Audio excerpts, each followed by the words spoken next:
బాలీవుడ్ నటుడు, దర్శకుడు మనోజ్ కుమార్ కన్నుమూశారు. వయోభారం, అనారోగ్యంతో ముంబైలోని కోక్లాబండ్ ధీరుభాయ్ ఆసుపత్రిలో చికిత్స పొందుతూ ఆయన తుది శ్వాస విడిచారు. మనోజ్ కుమార్ అసలు పేరు హరికృష్ణ గోస్వామి. 1957లో ఫ్యాషన్ చిత్రంతో వెండితెర అరంగేట్రం చేశారు. ఆ తర్వాత కామ్చ్కి గుడియా వంటి సినిమాలతో గుర్తింపు పొందిన ఆయన తర్వాత ఉపకార్, పురబ్ ఔర్ పశ్చిమ్, రోటీ కబ్డా ఔర్ మఖాన్ వంటి సినిమాలతో భారతీయ చలనచిత్ర రంగంలో ఓ ప్రత్యేక గుర్తింపుని సంపాదించారు.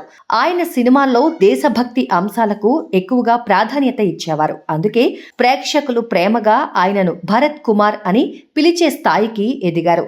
1999లో నటనకు విరామం ప్రకటించిన మనోజ్ కుమార్ సుదీర్ఘ సినీ ప్రయాణంలో నటుడిగా, దర్శకుడిగా, రచయితగా బాలీవుడ్ను ప్రభావితం చేశారు. సినీ రంగానికి అందించిన సేవల నేపథ్యంలో మనోజ్ కుమార్కు భారత ప్రభుత్వం 1992లో పద్మశ్రీ, 2015లో దాదాసాహెబ్ ఫాల్కే అవార్డుతో సత్కరించింది.